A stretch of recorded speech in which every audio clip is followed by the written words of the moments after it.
tele tayao wa masani ai Samoa.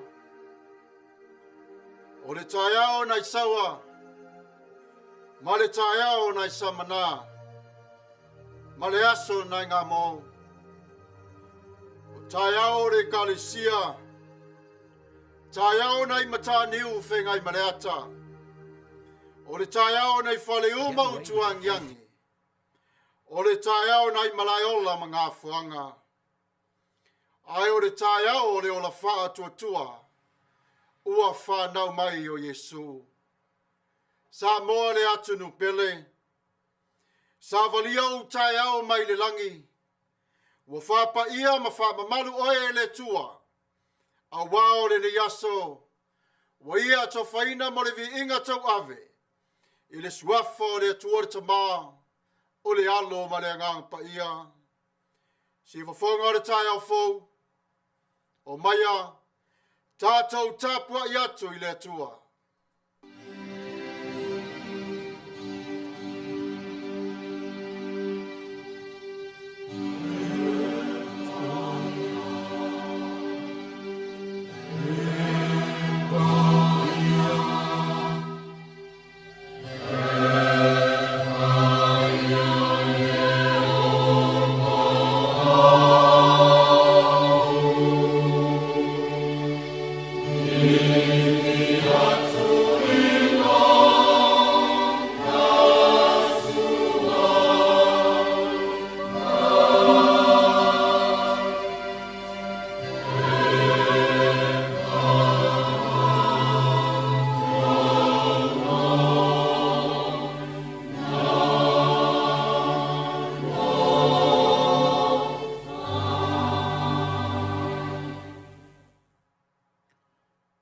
Tagata fo'i o la uo.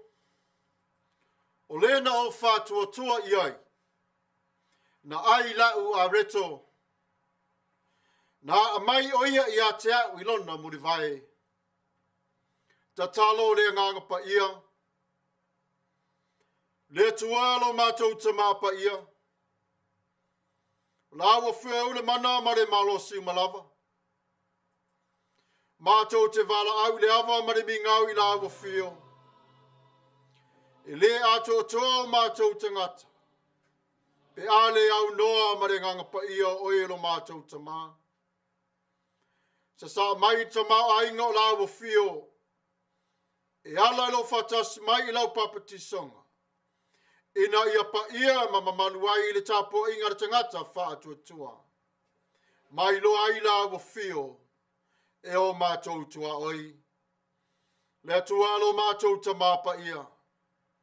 Mātou te whātonga atu I la awa whio. I le suafo le atua le ta maure alo ma le nganga pa ia. Amen.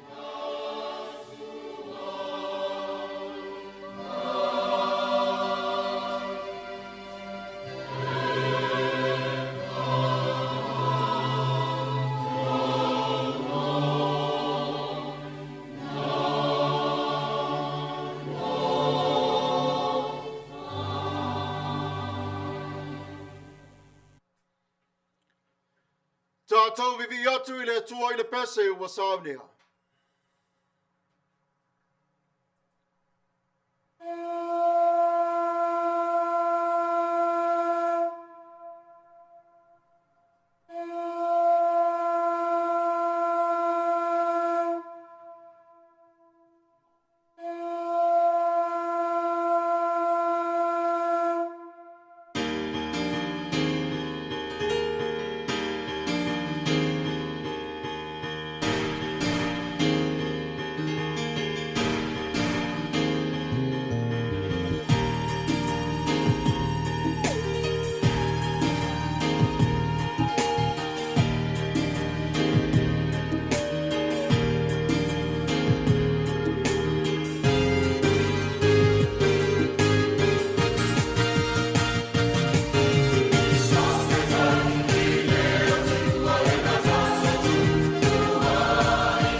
tuanga fa apostolo, ngangana fa Samoa, ngangana fa Peritania.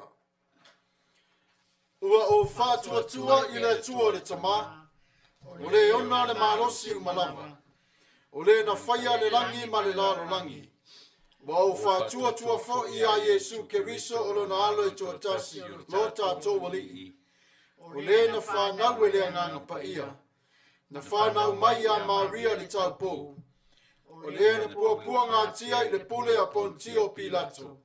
Sa fa sa taurina, sa maliu, sa tanumia, no o ifo i se oli. O le aso tolu na toe tu mai ai na ye uoti. Na afio a e le langi.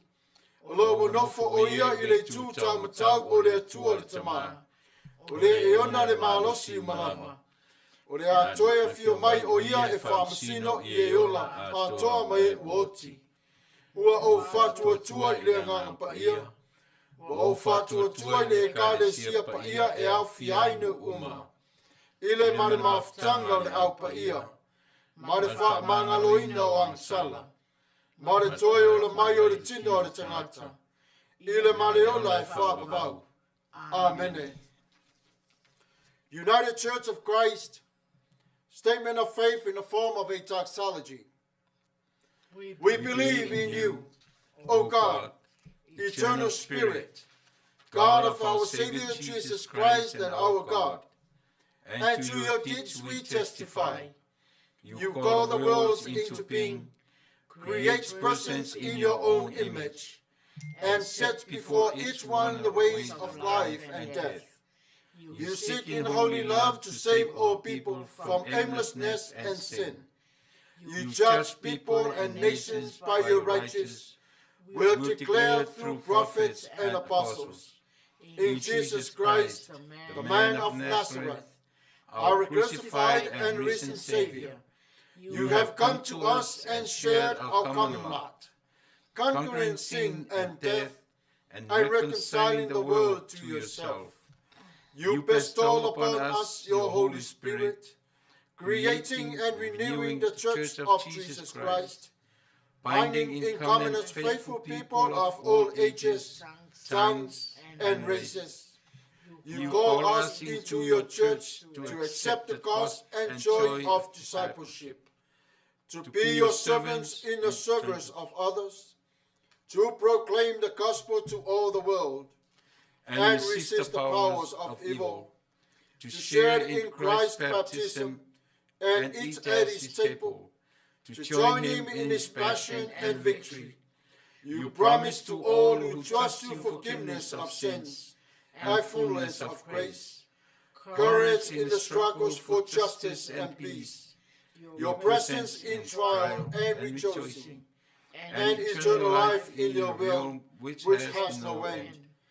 Blessing and honor, glory and power be unto you. Amen. Tatou te talo. Le tuaelo mātou tamā Paia. O oe o le tua le alo. O le tua fo i o le angangsa. Mātou te whawhitai ala wa fio ne ne yaso. Ona ua aulia mai ma le Manuia. Ona ua whaia e la ua fia o ne yaso mātou te fia ma oli ai. Mātou te ifo te talo atu i la ua fia. E mamori atu la mātou ne i taulanga whawhitai. A wawa e whaia o mele lei. Mamata ngō fia mo i mātou I taimi umanawa. Mātou te whawhitai I lowa lofa tu noa. O te ia te o tau I asa umalawa o nene ola. Wao sa moa ma le rālo langi. O whanunga le leifo I ala o fio. O mātou Savali ai le ne yaso tā ua. I le ao le wha atua I a te oe.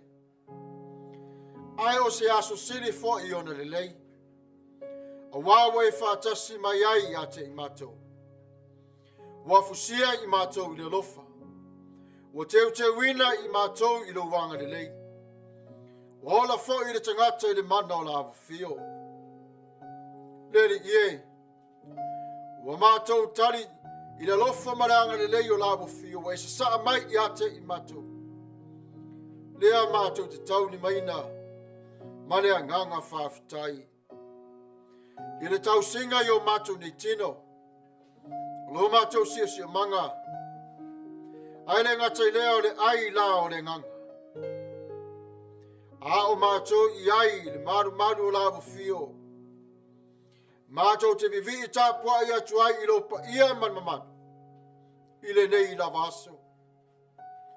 Mātou te toe te patau la i atu ai le sa tauro Yesu. Le ola fau ma le wha o le tanga tu mau. Oa e Sauniga mo le laro langi. Sa e popo ina mai o na nafi. O le aso. Matafeo. Fafitai le matalasi o la fio. I vaenga o malava o lo mātou ni yola. E te whātonu māua o i mātou le Manuia tele mai a te oe. A o mātou sauni atu e vatu le nei Tapua'i inga i la te oe. Ia mātou Savali whātasi le Paia man mamanu o le ngang Paia. Malau siri ese. E atoa i ai o mātou tangata wha atau wha. Le tualo mātou ta Paia. Whawhitai i le ola. O lo tupu ai pe i le nei lalo langi i lo mātou ta mā. Whawhitai o lo tāua wa e foa i a te i mātou. Whawhitai i le tualo mātou ta mā i le whamantunga. Whamanatu mai a te i mātou. Le po mua i le maliuti ngā o Yesu Keriso. I le sa tauro. Ina i aolai mātou tangata sala. Mātou te wala au i la wafio le li ie. Mātou te whātu e se atu o sala le tū. Savali. Tautala. Nofo. Ai le tuai fo i leo le tali tonu o le tangata wha atua. Ma le a mi o le tangata i le wha atua. Mo vai ai le malosi le tuna nau o le lano langi. Mo i ai le vapa i a malau fio. Pei o le unga e tau si i a ti ngai na i le ting. La mātou va ai lea i le maliu ti ngā o Yesu Keriso. A sasi mātou. E o ia lo fatu lo mātou ta māpa ia. Wari ai nawa se tangata le li ie. E sao mai i le whaoratanga. I pua ngā ma whaalawe o le angsala. Ai mātou te iloa ma le mauti noa. Ua lava le toto Yesu Keriso. E ufi ai i mātou. E whaole nai i mātou i le langi i lawa fio. Whamangalo mai i ate i mātou i lowa lofa le tuai. A o Faasifo atu le nei Ifoga. Mai so se lawa. Maota. Po se nuu ma se lawa la fanga po se malo. Se tulu inga le tuolo mātou tama. O puno nou o tuai lau whanau mau tangata. Wha mangalo. Ma vea i la tau ma lo taua i a te oe. E whai ai le finangalo o lo malo. E peo ne e tā pene i le ola mamalu. Ma le whenga pa ia i a te oe. Le tualo mātou tama. Ia ia te i mātou loa lofa tu noa. Tanga i mai fo i lo mātou ni wha atau wa. Nā tia i a whātupuina o le lofa ma le angani lei. A o te tasi i mātou ma tā pena i le wha mātunga. Mātou te whātu ese na i a teu le ala o le fio mai. O lawa fio i a te i mātou. E wha ma wha mangalo ai i mātou. Ma mātou te lia ai. Yesu e vea mo mātou wali i ma whaola i lo mātou ni ona. Mātou te iloa ai. Le unga o le oti. Ma le matau tia o le leanga o le angsana. Le tualo mātou ta māpa ia. Ia maualunga pea le vi inga o lawa fio mai o mātou ngingutu. Ia mātou vi atu pea I lawa fio. O Maia te I mātou le tatamu. Talia I mātou le li ie. Wai mai o talinga. Aua le ema o fafonga mai a te I mātou. Ona o tū maanga le minga o mātou te whaia. Ai mātou te wala au le ia tala o lawa fio. Talia mai ai le nei Ifoga. Mātou te puno no watu le nuti ni li ma le tae o mātou ni whatu. Sala mo o mātou ni loto. Alofangia I mātou. Sina whatu o tua iti le atua we si na fia. Alofa maanga ni lei lawa fio. Whauru whale ma e wala au. Ma e tausi le tangata ne ia matua o ia. Matua fo'i le wha tua. Ma le ola I le wha mangalo. Wha mamai na mai I ate oe lo mātou tama. O mātou mana onga. Whai mai le tala o lo malo. Wa so turi e sa moa ma le lano langi le langi. Fisanga I fo'i a inga mo lato ngafa. Wa ulu fale fo'i au auna le lei I le Manuia o Yesu Keriso. Ia so o pere mo Tapua'i I pare li o au ngā duanga. Beon e whaia I le lae o susulu lau finingalo. I le malo lo atu ala u whanau I ate oe. Whawai atu I le nei tu o le lano langi. E ati ai o le langi I lawa fio. Le atuai, mātou te malo lo lava. Ai ati ia e pe lava mala ia te I mātou.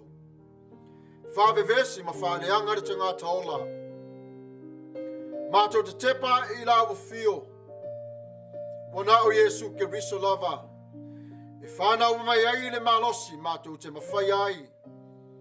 Ona Savali o le ne yola. I le file mu mai a te oe. Mātou te Savali whatasi I la susuro le nganga. I te tono Yerusalema. Le nuu o le whawai o le file mu. Alofangia I le nei tu la. Le Savali a lau whanau le I le tala le lei. A o ola I mātou. I le toto le ola Yesu Keriso. Le tuai lo mātou ta Paia.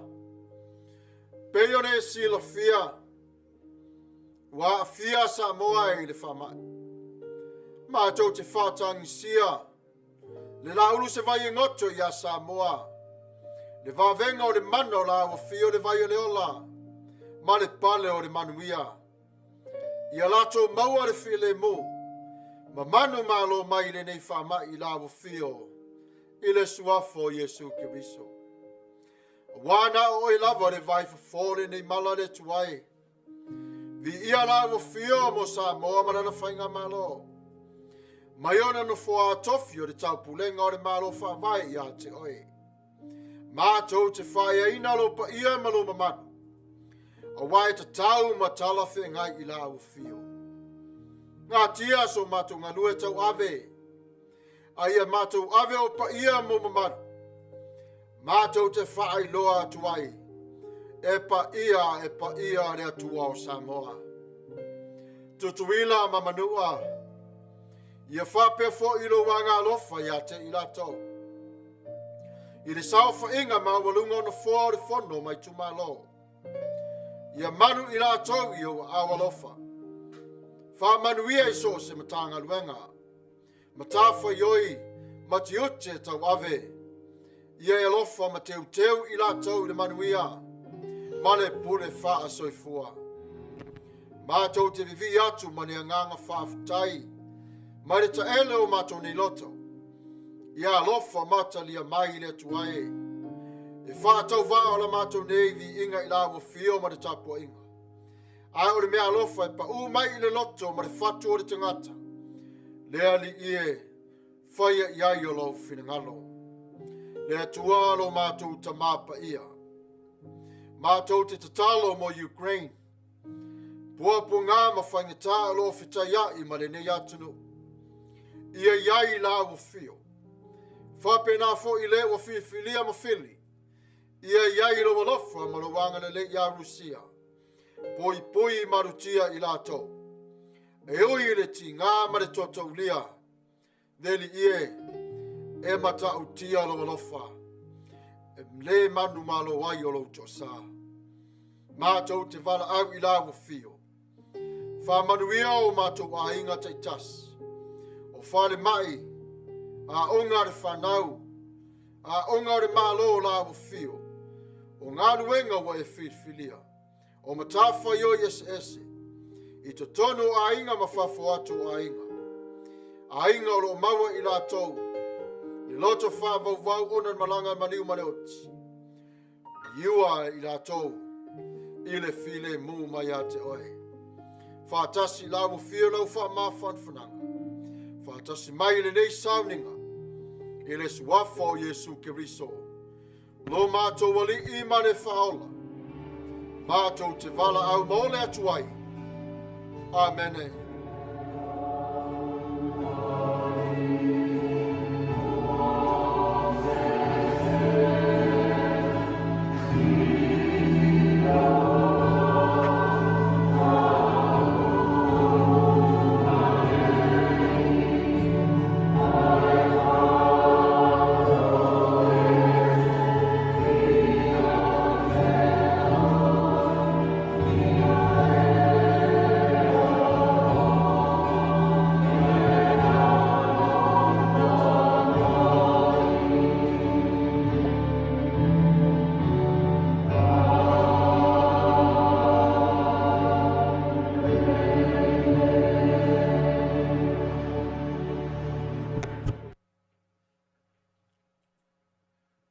Tatou vivi atu I le atua I le pese o Sauniga.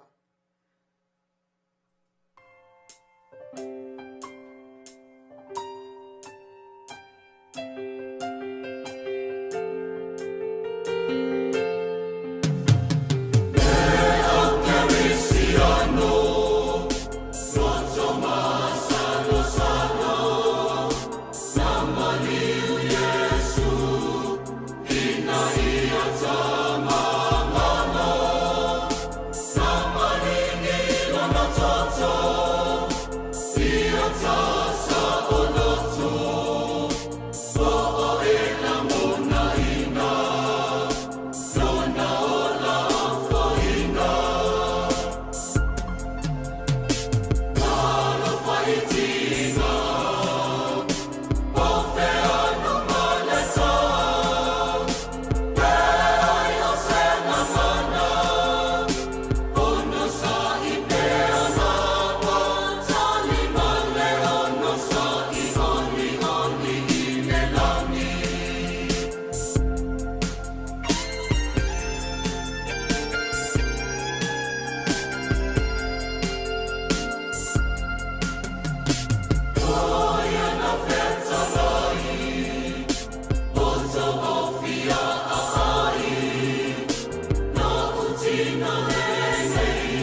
Faitau a fionga Paia le Atua.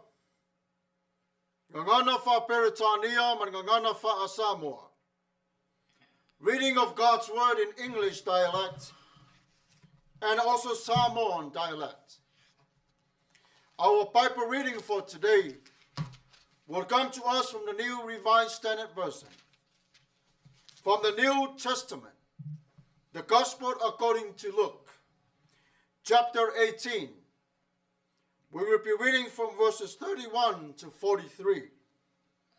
And then we shift over to Luke chapter 19.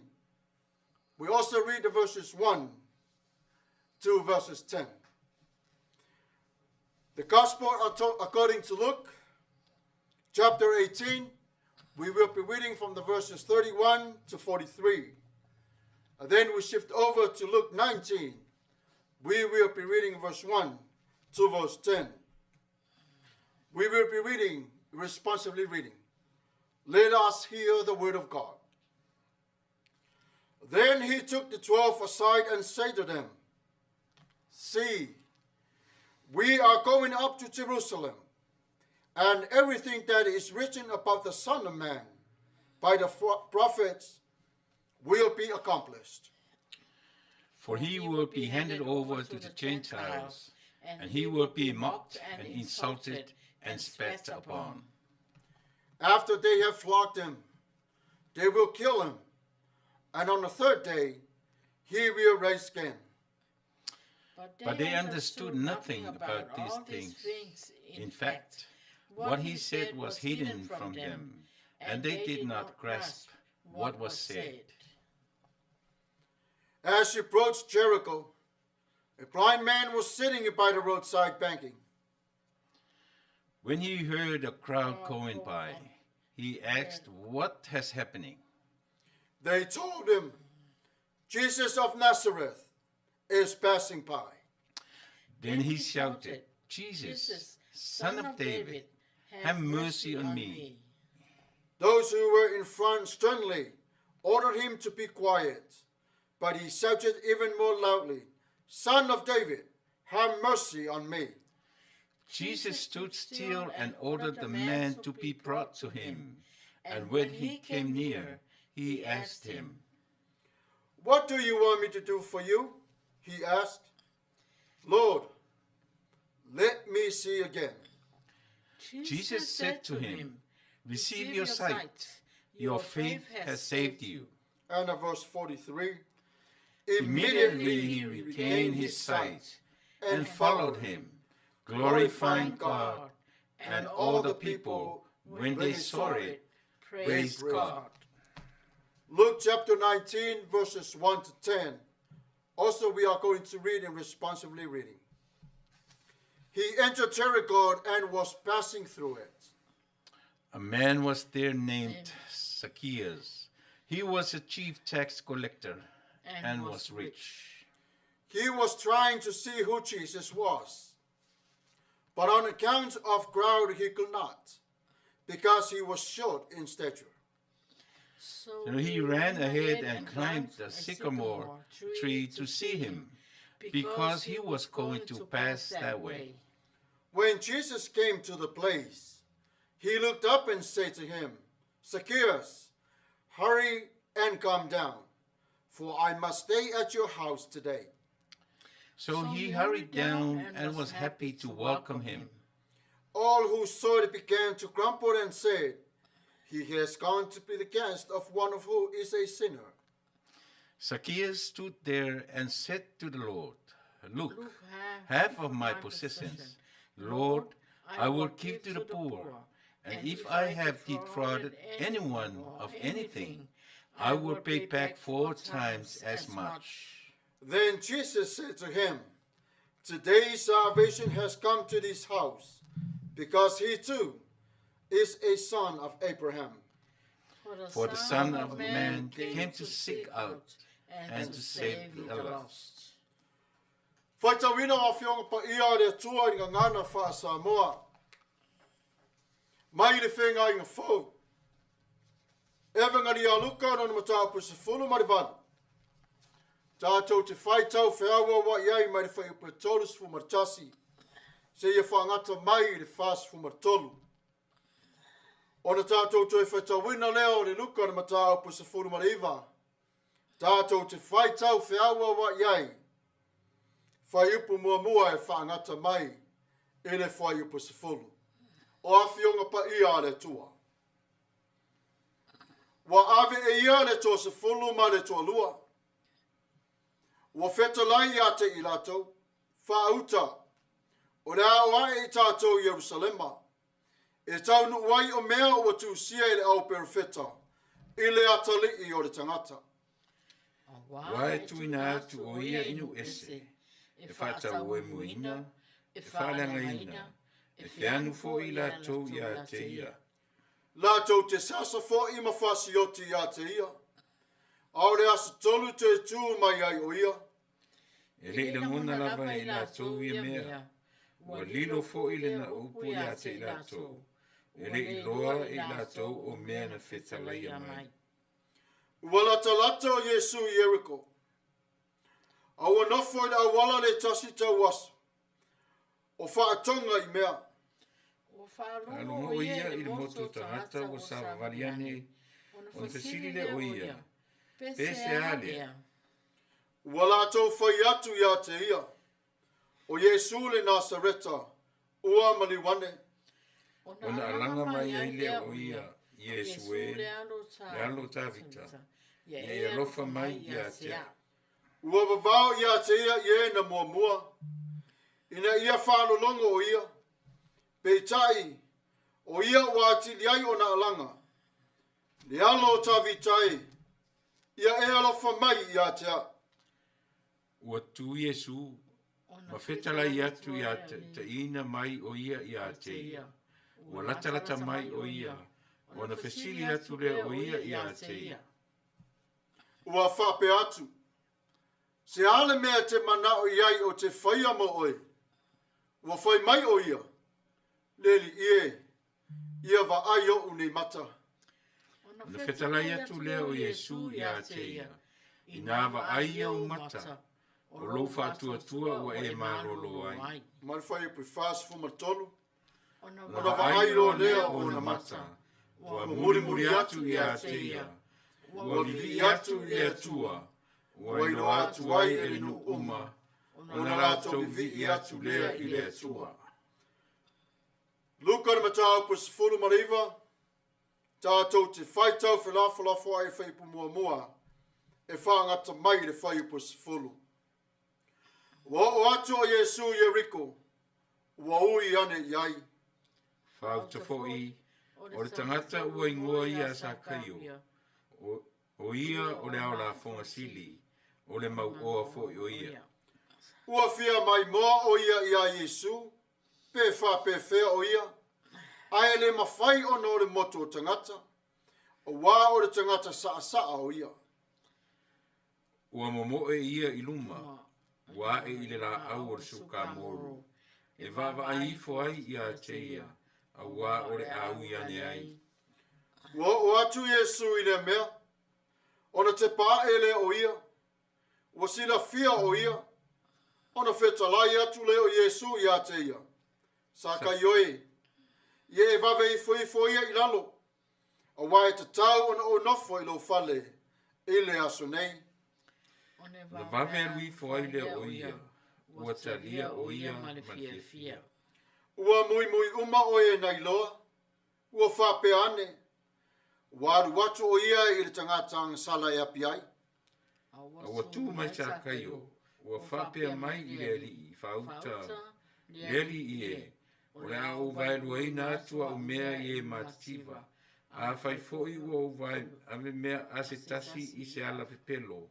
O te tau i atu ai e ta wha. Ua whetala i ane Yesu ia te ia. Ua o mai le wha o le tanga i le ainga nei i le yaso. I le so. Ina ua whai o ia mātali i o a peramo. Ua ua saule a tali i o le tangata e sa ili ma whaola i le na leilo. Ia wha manuia mai o le tua. I la tātou Faitau ma wha langolongo i ana whionga Paia. Maia tu mau pe lava o lona vi inga e whaavavau. Whaavavau lava. Amen. Aore ia matalia o le launga o le nei tai au. E mua na Faitau waina pe lava. Samoa mapupunga mawhaingita mawhawhitauri.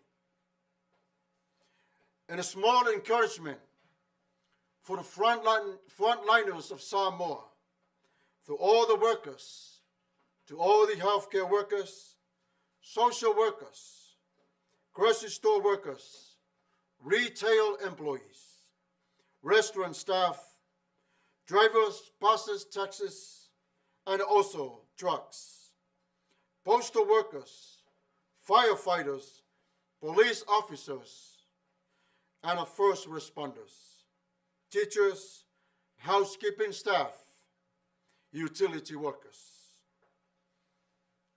Samoa, right now we live in a troublesome world, a world that is demanding us to go through with strength.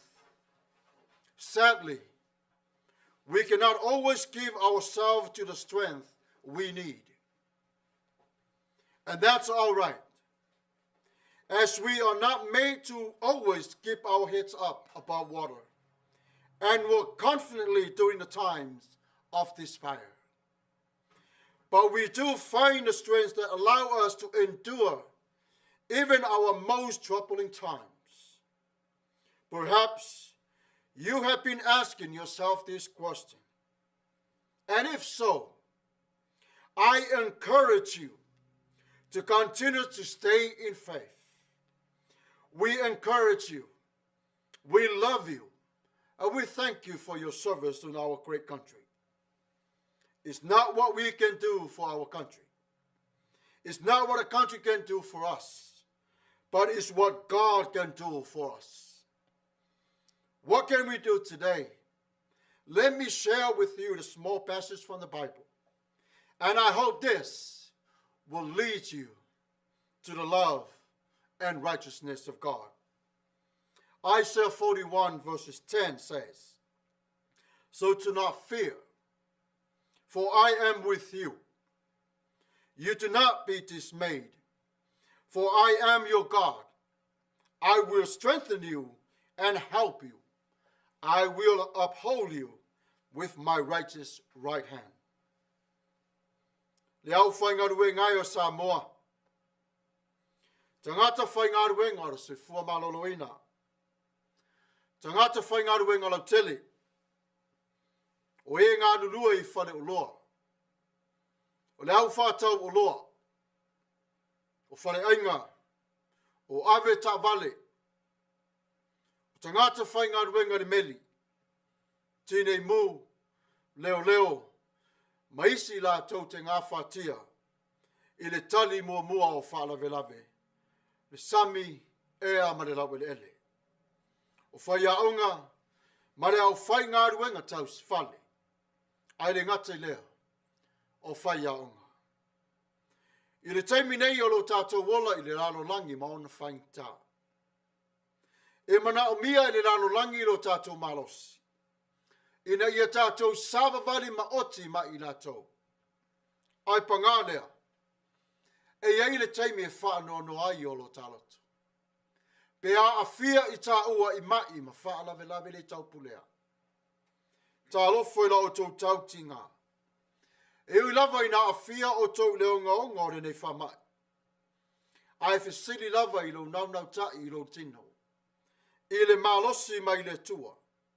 E te manu malo mai iai I nei whaingta. E le o oe ea I lo malo.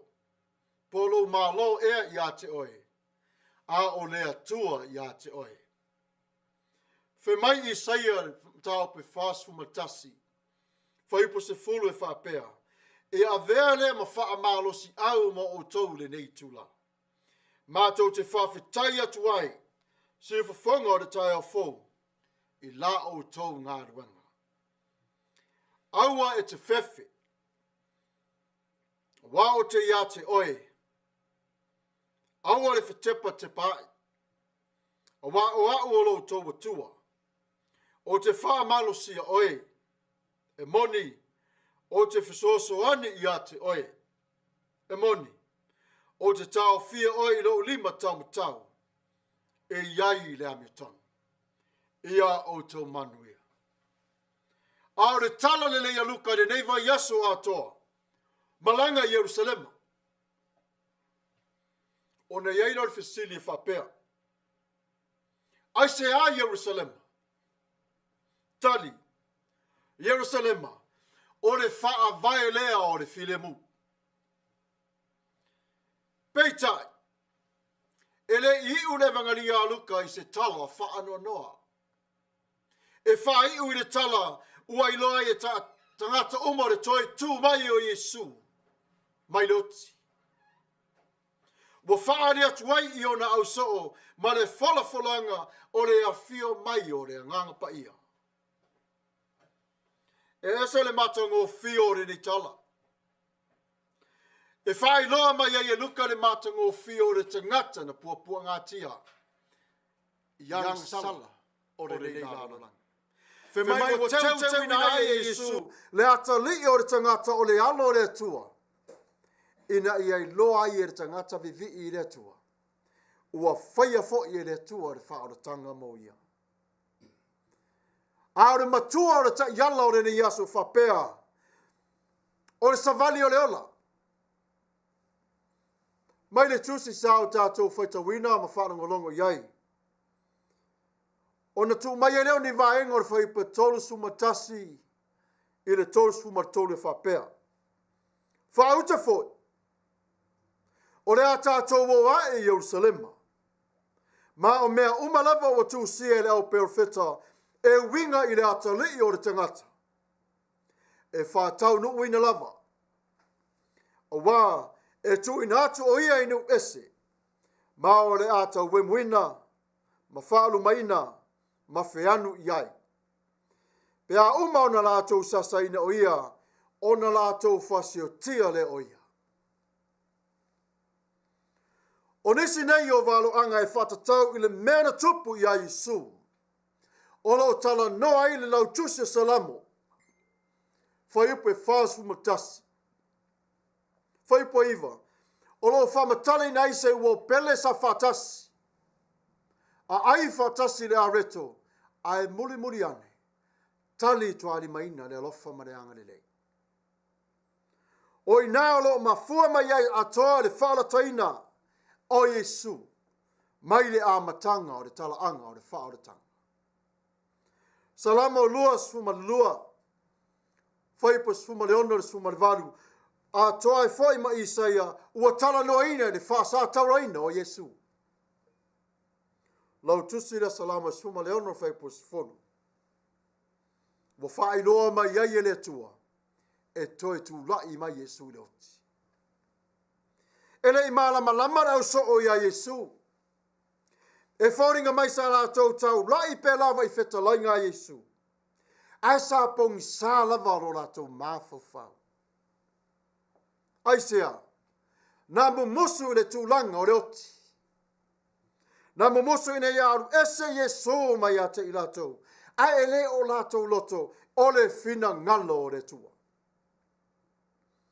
E ui lava na wheta lai Yesu i le manino ma le whailo atu. Ia te i lātou o le tā ua o le nei mafutanga. Sa whainga tā pēa o na lātou na talia. Mai Yesu, tātou o Yerusalema. O i nāe a toa i ai le whina ngalo o le tua.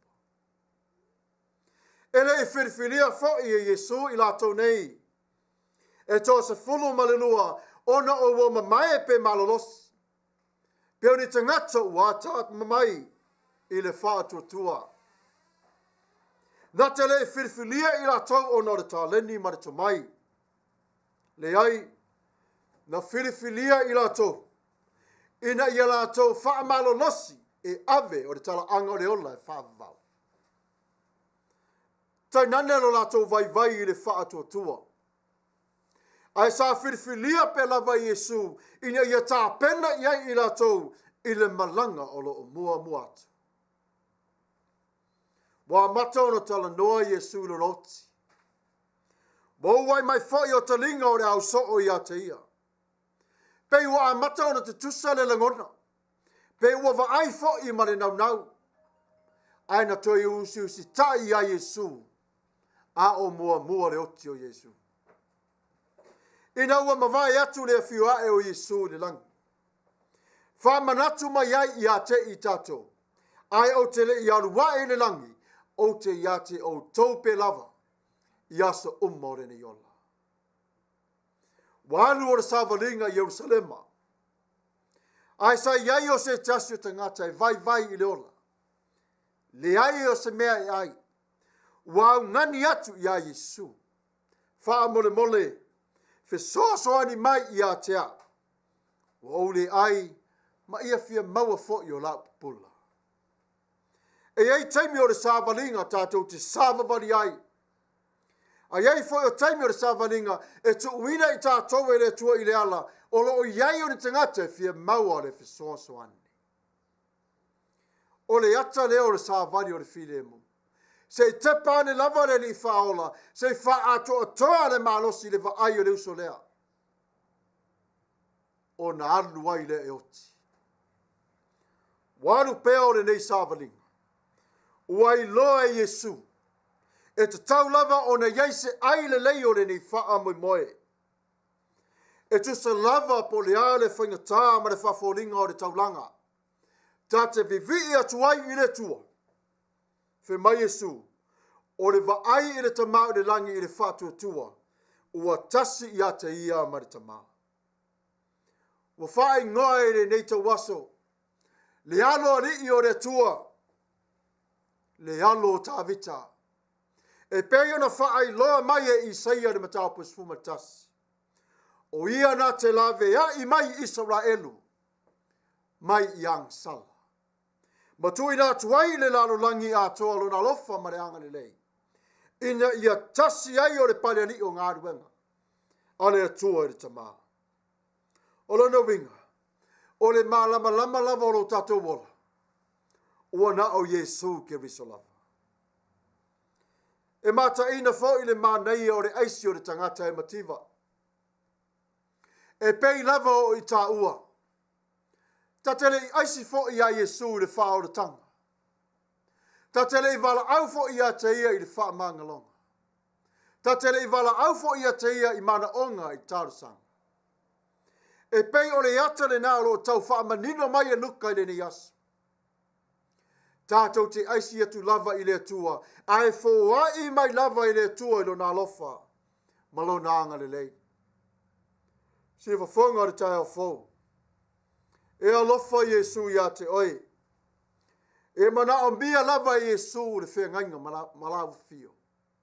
Ina ia tātou o whatasi. I le awhi o le awhia mamaru mai o le tua. Ina ia pa I ai o lau Sauniga malau Tapua'i. Peitai. Na wheloa I Yesu I le taimi o na puaponga. E ui lava o lo I te tonu I a te ia le ti ngai le lofa. Ona o le angasala wa a fia ai le tō telu tangata. Ai sātu mau pe lava Yesu. I le alofa I a te ai. E ma mau le ala. Le ala o le ne yola. Tātou te sāwa wari pēr. Wā tātou te mauti noa.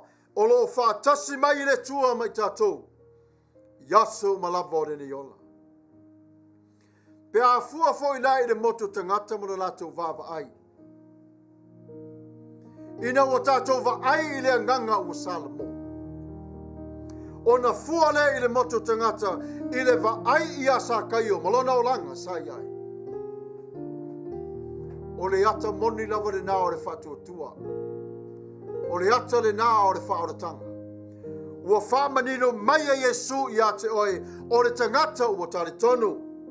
Whatua tua. Mata lio Yesu. I le moni ma le whamaoni I le ala maulala. Na whai loa e Yesu e whapea. E ese le tāua o le fo I atu I e matativa.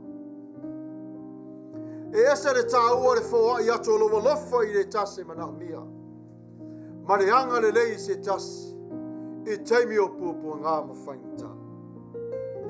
E pei fo I ona whai mai o sa kai o ia Yesu.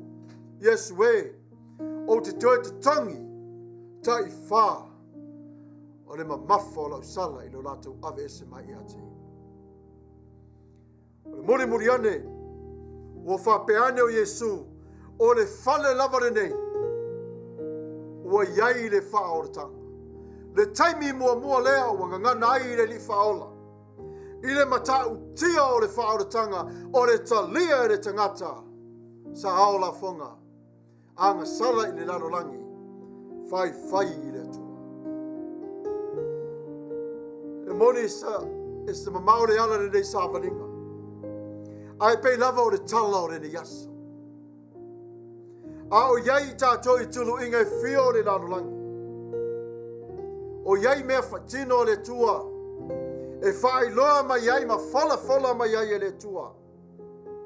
Le tā ua o le nei whai ngā malanga. O le ala o le wha malolonga.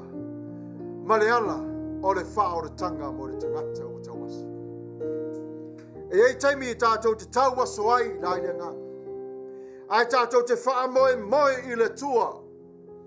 Na te wha pupula mata o le nganga. Wa whai atu Yesu o sa kaya o le atali o aperamo.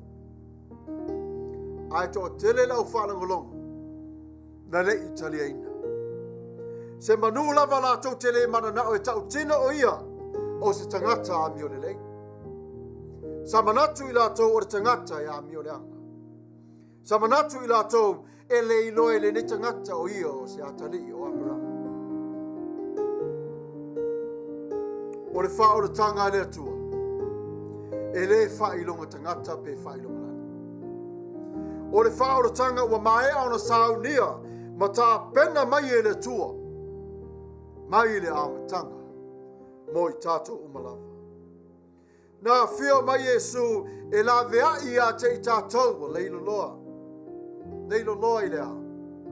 I le angsana. Ai tu se lava po whea lava o iai leo langa o tangata. Nā mua lava Yesu I malai. I lea lofa I a te oi. Aua nei whasa ina lo loto.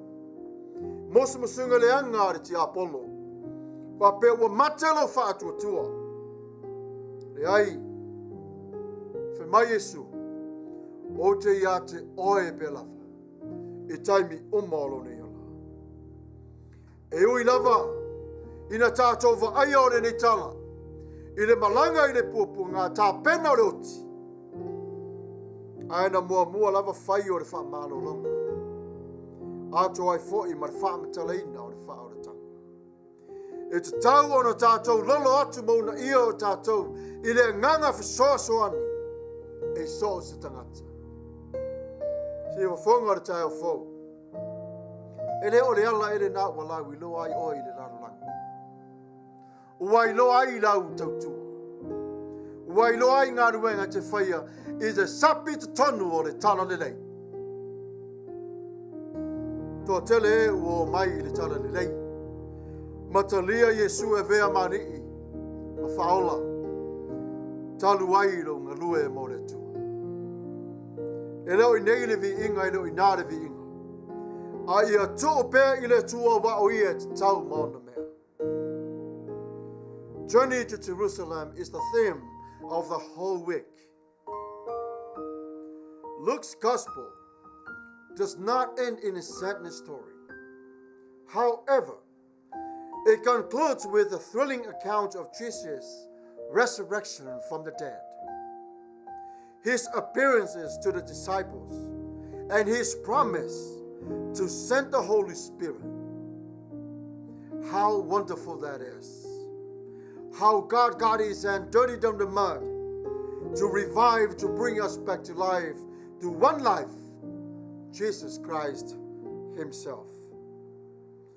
God sent Jesus to die for the whole entire world. The generation from yesterday, today, and yet to come. When we look at the readings of this week, it says, when we're going up to Jerusalem, and everything that is written by the Son of Man, by prophets will be accomplished. So what does it mean? This verse is viewed in the New Testament as a prophecy of Jesus' betrayal. It's time to die. Judas, one of Jesus' 12 disciples, has spent 3 years learning from Jesus, traveling, eating with him, and handling the finances for the group. Later, he became the enemy of our salvation. Eventually, Judas, who knew Jesus extremely well, betrayed him from the place of Saul. Jesus chose them because it's not because they were dearly to him. He wanted them to take the story of a lifetime, to tell the story about love through the gospel he created on this earth. So why did he choose them? The number 12 is very special in the gospel. Even Jesus himself acknowledged the correspondence of the 12th tribe of Israel, showing the continuous love of God between the Old Testament and the New Testament. This is life. Jesus did not choose you because of mom and dad. God chose you. And Jesus fulfilled the mission of love in your life. The one characteristic, the one thing that it stands for life, is the life that comes from God. There's nothing else outside the life that we're living in. The walk of life, it's not that easy. As we see Jesus walking up to Jerusalem with his disciples, knew in his heart, he knew it's time to die on a cross. His disciples were puzzled for a while, did not understand all the things that Jesus was talking about his death. But while they were walking, there was a poor man sitting on the roadside, asking him to restore his sight. And that was the critical moment for the life that is resurrected from Christ. First is a sign of a spiritual blind. And then continue down the road when Jesus met with the field of peace. It is time to look upon the cross. Then salvation came from Zacchaeus' house, the son of Abraham, even though it did not come into the way that everybody likes. But it happened. As we see, the two things that we need to accomplish in our life today is to believe and have faith, knowing that God is with us. The conclusions for us. As Jesus journeyed to Jerusalem, he too encounters others, but instead of regarding them of the hazards and avoiding them, he engages them. That's a sign of love. Knowing that their help too comes from the Lord. It is only in engaging the world around us with its many challenges that we too can say, the Lord has done great things for us. An invitation. As Jesus makes his way to the city of peace, where God's name dwells, he challenged them, knowing that their violence would be soon spilled over against himself. He challenged them to consider the meaning of the scriptures that is rejected according to the stones of the Pharisees. He reminds them, I am the cornerstone, has been rejected already by the leaders of Israel. Are you willing to follow him? Even though people will reject you, I encourage you to go on forward. God is watching you. Christians, in today's reading, the passage cautions against those who have passion to love others. But Christ painted out a picture of love.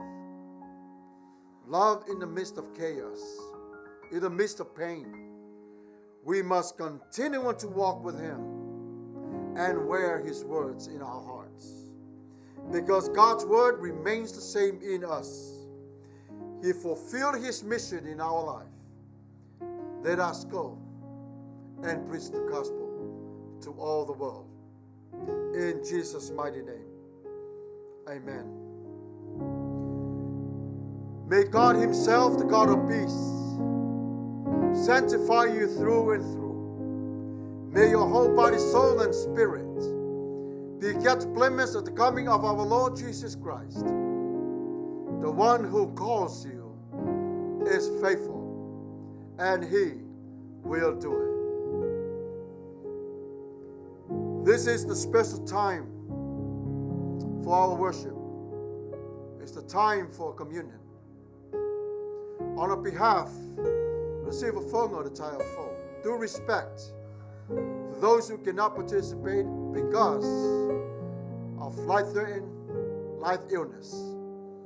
Please, whatever you have, God understood. God is holy. He will bless your sacrifice for him. Manatu-Autu le Paia man mamalu o re atunu. Nisi le mawhai o na talio mea sua malia i o latu tina ono mai mawhamai. Mai le taelo re nganga si wafonga re tai au fo. Tau sia tu la fono mai i whanmai. E le lei le tua. E alofa fo i le tua i lau whamani tu. Tatou ta penai mo le paseka o re ngang Paia i le tua. I lona Mafuta mai. Ia Manuia le ta penatu mo le whamani tu. Tatou vivi i atu i le tua i le pese ua Sauniga.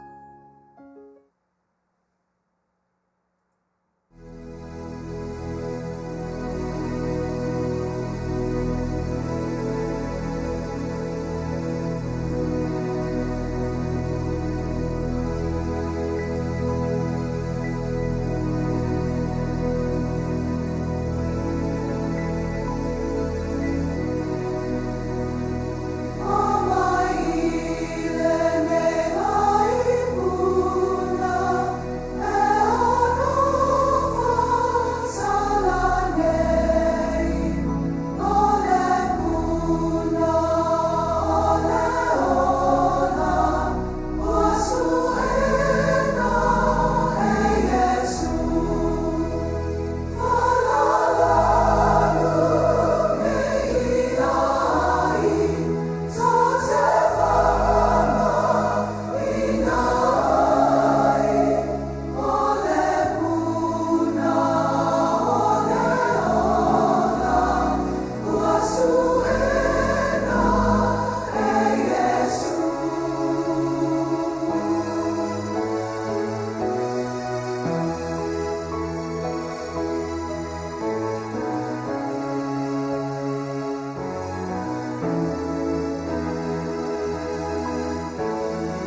the institution of the Lord's Supper as we prepare for the bread and the wine.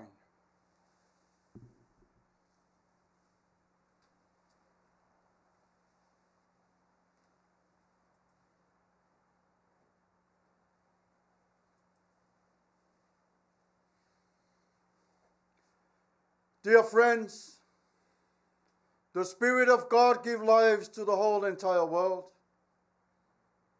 Life that never ends. Here and now, Christ fits the world. Plenty for all, enough for today. Come to the table of justice and joy. No one will be turned away. No neighbor in need will go wanting. Let praise go up to our God, our life, from every creature on God's to the earth. Le au pele, o le anganga o le tua wa mawai e tātou leola. Leola e whāwawau.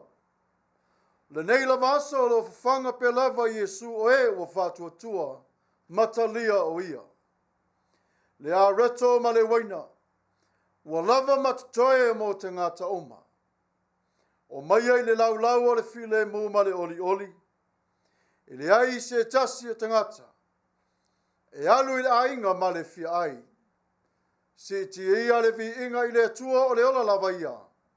Ma mea o ma lava o le ola i le lalo langi le nei. Na foa foa e le atua. Tātou te talo. Wha Manuia i le areto. Ma le waina. E asa le matau ti alo walofa maruanga le leile tu alo mātou tama. A wā o Yesu o le areto na fio mai i le langi. Le nei wa mātou ana ai ai lo mātou tama wa mawai le ola. Whawhitai le tino o le alofa marianga le leo le whenga inga fau ia te oi. Whawhitai lo mātou tama. Le nei a reto la mātou te rieina. Ia vele mao penga sili lo mātou te mā. E te atua i le fili ma wha alave lave. Le atua lo mātou te mā pa ia. Whawhitai fo i la ua fio. Se temi au luma mātou tau le maina. Le ipo le whenga inga fau le toto Yesu Kiriso. Le toto le ola fau lea ia te oe. Whawhitai le tuolo mātou ta mā. Wa e tā pena ino nei me umalava mo i mātou lau whanau. Mātou te Savali Maia i lau o fio. Whamamama whamangalo ia te i mātou. Ai mātou te reitali eina. Le a reto ma le waina. I le suafo Yesu Kiriso. Amen. For what I received from the Lord, what I also passed on to you. That the Lord Jesus, on the night when he was betrayed, he took a loaf of bread, and when he had given thanks, he broke it and said, "This is my body, which is for you. Do this in remembrance of me." Wa'u, na o maua mai i le li le mea no tu inatu ia te o tau. O lea lava po na whala te nai i le li o Yesu. Na ia tango ai i le areto. Ua ia whawhitai ona tofi ai lea. Ma whai atu, o lau tino le nei. Ia o tō whai o le nei mea ma wha mana tunga ia te au. Ia sa oma, tau te ai ai.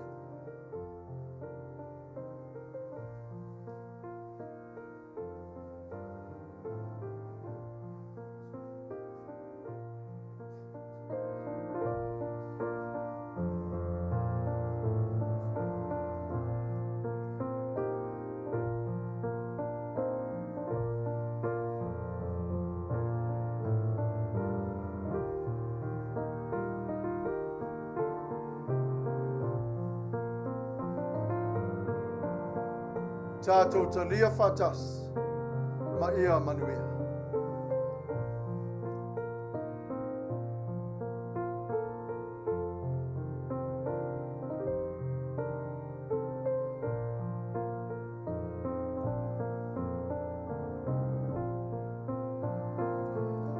In the same way with the cup also, after supper, saying, this cup is the new covenant in my blood. Do this as often as you drink it in remembrance of me.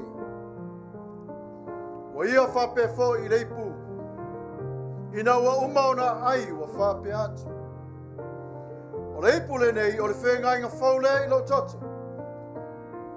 Yo to whaia le nei mea ma wha manatunga ia te a. Ia so uma tau te ai ai.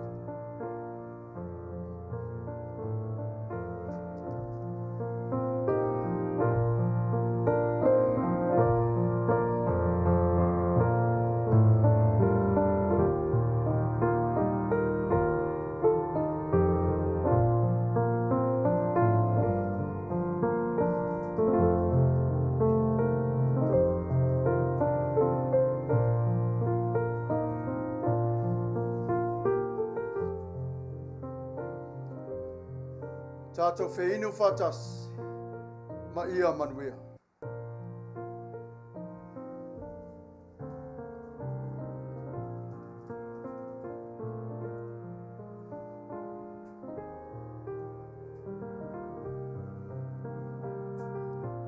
For as often as you eat of this bread and drink of this cup, you proclaim the Lord's death until he comes. Wa o asa umalava tau te ai ai I le nei areto. Mainu le nei ipu. Tau te whai loa tu ai le maliu o le li. Se ia toia fio mai o ia. Tātou te talo. E ufi ufi ai le whamanu. Le atua lo mātou te māpa ia. O le whātua tuanga le nā lau whanau. O ta oto atu I au luma lo mātou ta māpa ia. Ta lia le lofa ma le anga le lei. Whālava lava ia te I lato. O wā ua salamo. Le nei wola. Ua whātua tua. A maila ua wangelu ma le mana maila ua fio. E si o mia I lato. Whaatasi ia te I latou. I taimi umalava o le ni ona. Le swafo le tuar te mao le alo ma le ngang pa ia. E ufi ufi ai le nei wha mantunga. Amen.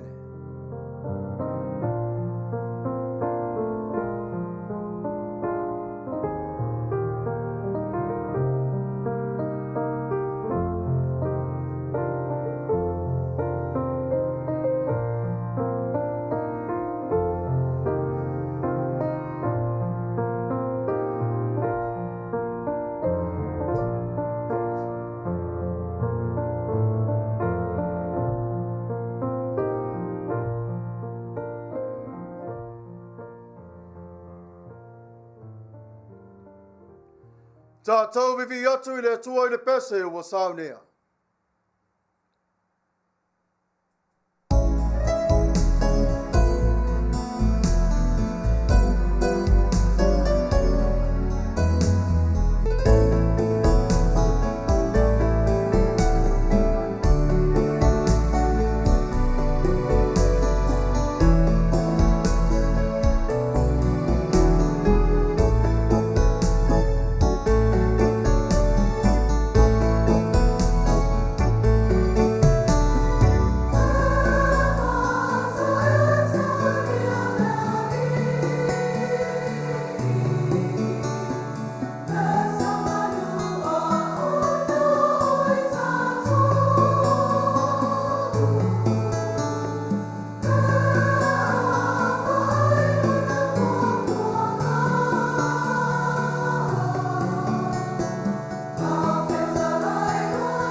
Ia, ia tau whiolo tatou i mai whai unga o tatou Tapua'i inga o le nei asa. Moli atu le ngang whaftai tele i paanga wo ia manisi fo i o le nei karisi o mwhai on tatou Tapua'i whatasi. Mai ai le amtanga ia se i o mai le whai unga. Ia le atua i lona nga le lei whasoa, mafuai on tatou au lia o le nei aso. Mole te whaila ngang whaftai, lau sunga i le Faitau, Pastor Samuelu, ia e tusa o le tapenaina, ia o le whiau o le lao ai pa ia, a o whiangai mai Tatou, o le asa o le whaamantunga, na sae Manatu-Autu e le au kirisiano, le ngata i le nei atunu alalangi Atua, e mea alofa o le whaoratanga na tapenaina o le taulanga e tasi ai afe, na tapenaina e lo Tatou e ala ilona maliu malona tu e tū lea, sao Tatou whaamanatu ina nei, e ala ilona tino, malona toto. Whaftai tapena, whaftai sauni, whaftai le upu tō matau, ia tō matau wai le Tatou e kālesia sala lau solo i le nei larolangi, o ai lava e na Tatou Tapua'i whatasi, ia e mwhaia o na whapea o le Tatou kālesia na i le nei larolangi, whafonga ina upu fola, taru sanga sitia, ia o le vi inga le fo i lo Tatou matai sili. Le whangaroina lo Tatou atunu, e le ngata i tonu o Samoa na lua, a o so se vai panoa o le neila lo langi o ta ape iai na tama whanau, tuli loa le tatalo, i le whiangai e ma whaamai o i lato ua wala awina, i le ngata i tonu o Samoa, o le Samoa tuto tasi, Samoa i Amerika Samoa, ia ma le nei fo i atunu, New Zealand Australia, o le o whailonga ina lava si tangata, i le o mai o le whaamai. Ai whaftai i le atua. Ona orona o mai e tātou te Savali whaatasi, mau tātou wola whaatasi, ia manei winga o mai i lotu soifua maro tātou wola. Whaftai tele Samoa, ia Manuia tele, ia lau whaafonganga maro tātou Tapua'i, ia tātou to e whilo i fo i le nāso sā o mua, ia i le alofa whaasoa o tātou matai e mole nei la vaso, ia Manuia Manuia tele o Samoa i le whaamalu malu mai o tapinatu whiau mga ruenga o le nāwai aso fou o whaamalu malu mai Manuia fo i lau sunga li whai whiau male ainga ia a uola i le alofa le tua so i fua mai Manuia Whaftai. Ia tātou whai u le talo. Le tuai e lo mātou tamapa ia. Wai luma le whaftai o la mātou nei Sauniga. Mātou te wala awa tuai i la fio. Whapaolo wa awa lofa i lunga ia te i latou. Ia iai pelo wanga le leilo mātou wali ie. Tautua nā. Awale emolo mata i lo latou wala au atu i te oi. A ia wa i atu te linga o le whalongo. Mai la fio i latou puapua ngā mwhainta. Ia vi ia lava oe whavavau lava.